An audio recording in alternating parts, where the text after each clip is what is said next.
किस्मत सबसे फैसिनेटिंग चीज़। हम अपनी किस्मत जानना चाहते हैं, हम अपनी किस्मत बदलना चाहते हैं और सोच सोच के परेशान हो जाते हैं कि हमारे भविष्य में क्या है। पहली चीज़ तो ये आती है कि जो लिखा है वो होना ही होना है, ठीक है। और दूसरी चीज़ ये आती है जो हम कई जगह पढ़ते हैं, कई किताबों में देखते हैं, कभी कभी मोटिवेशनल वीडियोस में भी हमें ये देखने को सुनने को मिल जाता है कि हमारी किस्मत हमारे अपने हाथ में होती है। तो ये दोनों चीज़ें अलग अलग हैं।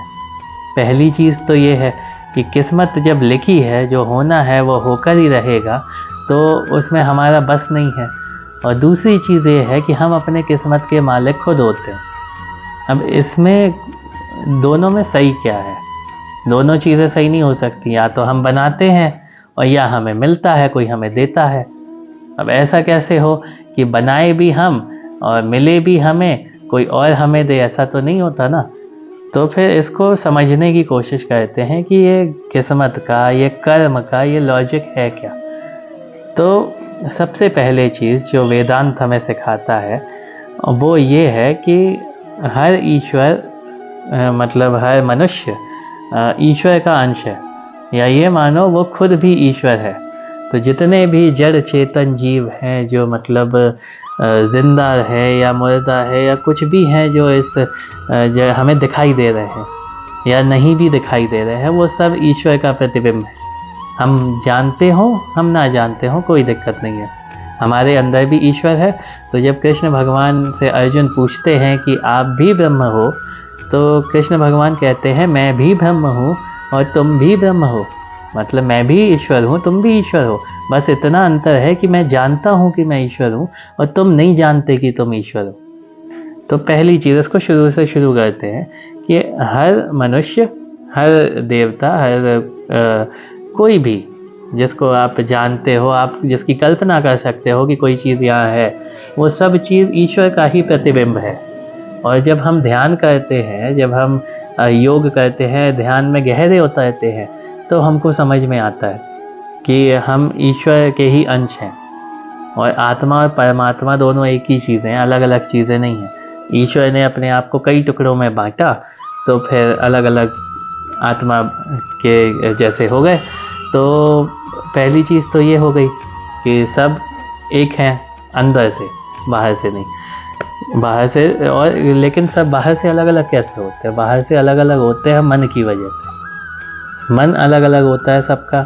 भगवान ने सबको स्वतंत्रता दी है कि अपने हिसाब से अपनी ज़िंदगी जी लो, ठीक।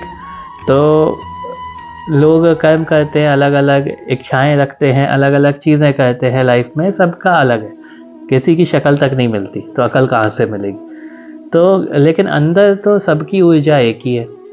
अब हम किसी के साथ कुछ करते हैं, ठीक है, तो बाहरी तौर पे तो हम उसके साथ कुछ कर रहे हैं, लेकिन अंदर पे आप देखोगे तो अंदर जब सब एक हैं, तो एक के साथ एक करोगे आप, तो मतलब वो अपने साथ ही कुछ कर रहा है।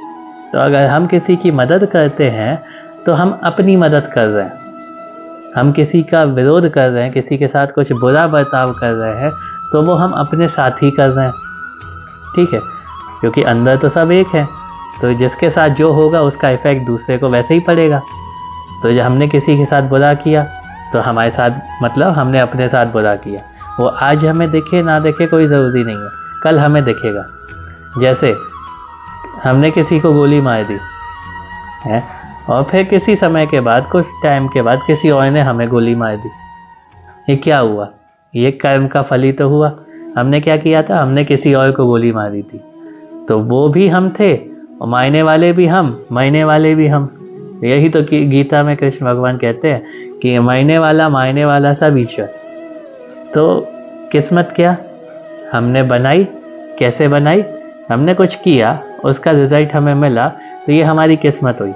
अब हमने कुछ किया है तो उसका रिजल्ट पक्का हमें मिलेगा, ये बात तो कंफर्म है। क्योंकि किसी के साथ कुछ भी करो तो उसका रिजल्ट उसे मिलता है। खाना पकाने बैठोगे, खाना पकेगा ही पकेगा। आप बिजनेस करने बैठोगे तो बिजनेस होएगा ही, पैसा आएगा ही आएगा। ऐसा थोड़ी आपने कुछ किसी को बेच दिया उसका पैसा ही आपको ना मिले, या आपने कुछ भी, आप किसी भी चीज़ में इस चीज़ का एग्जाम्पल ले लो कि आप कुछ करते हो तो उसका कुछ ना कुछ रिजल्ट तो आपको मिलता ही है। तो जब आप कुछ अच्छा करोगे तो उसका अच्छा भी मिलेगा, कुछ बुरा करोगे उसका बुरा भी मिलेगा। तो जब सब कुछ मिलना ही मिलना है तो फिर किस्मत आपकी खुद की बनाई हुई कि नहीं हुई। अब अगर आपके साथ आज की डेट में अभी कुछ बुरा हो रहा है या बहुत कुछ बुरा हो रहा है या मान लो बिल्कुल लाइफ की बैंड बजी पड़ी है, तो गलती किसकी है? गलती आपकी है। गलती हमारी है कि हमारी लाइफ ख़राब चल रही है। हम क्या करते हैं, हमको लगता है कि किसी की वजह से कुछ हुआ है। दिक्कत यही है, हम इसीलिए अपनी लाइफ में जहाँ थे वहीं के वहीं रह जाते हैं, क्योंकि हम मान के चलते हैं या हम ये खुद को दिलासा देते हैं कि सामने वाले की वजह से ऐसी कंडीशन बन गई। लेकिन अगर हम खड़े होके स्थिर होके ये सोच पाएँ कि हमारी लाइफ में जो कुछ भी हो रहा है, जो कुछ भी, वो सब हमारे खुद के कर्म का फल है, तो ये मान के चलें हम अपना भविष्य नहीं सुधार पाएंगे। क्योंकि अगर कल के कर्म हमारा आज खराब कर रहे हैं तो हमारे आज के कर्म भी तो हमारा कल खराब करेंगे। इसीलिए ये वेद पुराण में, शास्त्रों में ये बात अपने सनातन धर्म में बताई जाती है कि दूसरों का उपकार करें। दूसरों का उपकार करने का मतलब है खुद का उपकार करना। तो आप किसी के लिए कुछ कर रहे हो किसी के लिए, तो आप उस चीज़ का ईगो लेके मत बैठो कि आपने देखो कितने लोगों की मदद की। ये मान के उसकी मदद करो कि आप अपनी मदद कर रहे हो। इंग्लिश में कहावत है ना, God help those who help themselves. तो ईश्वर उनकी मदद करता है जो खुद की मदद करते हैं। यहाँ ईश्वर कौन है? यहाँ तो सभी ईश्वर हैं। तो जब हम दूसरे की मदद करेंगे मतलब हम अपनी मदद करेंगे। हम दूसरे को प्यार देंगे मतलब हम खुद को प्यार दे रहे हैं। हम दूसरे की रक्षा कर रहे हैं मतलब हम खुद की रक्षा कर रहे हैं। और इसी के अपोजिट, हम दूसरे को परेशान कर रहे हैं तो हम खुद परेशान हो रहे हैं। ज़रूरी नहीं है कि वही बंदा परेशान करे, कोई भी कभी भी कहीं से भी परेशान कर देगा। आपने किसी का इतना टॉर्चर कर दिया कि सामने वाले की ज़िंदगी नरक बन गई, तो फिर कोई आपको ऐसा मिलेगा जो आपको इतना टॉर्चर करे कि आपकी ज़िंदगी भी नरक बन जाए। तो बेहतर नहीं होगा कि आप दूसरों के साथ वो व्यवहार करें जो आप अपने साथ कर रहे हैं। और अगर आपको लगता है कि आपके कर्मों का फल आप आज भोग रहे हो, तो अगर आज अच्छे कर्म करोगे तो कल आपका अच्छा नहीं होगा क्या? इस चीज़ में डाउट क्यों है? कल आपने बुरा किया, आज आपका बुरा हो गया। आज आप अच्छा करो तो कल आपका अच्छा भी तो होगा। तो किस्मत वो जो हम अपने कर्मों से बनाते हैं, और ईश्वर हमें बस खुली छूट देता है कि हम अपने साथ चाहे जो कर लें। तो अगर हमारी किस्मत नहीं, अगर हमारा दिन, हमारा आज खराब है, तो किसी का दोष नहीं है, हमारा खुद का दोष है। अगर हम सबके लिए करेंगे, सबके लिए अच्छा करेंगे, तो सब हमारे लिए लौट के अच्छा करेंगे। उसका डाउट नहीं होना चाहिए।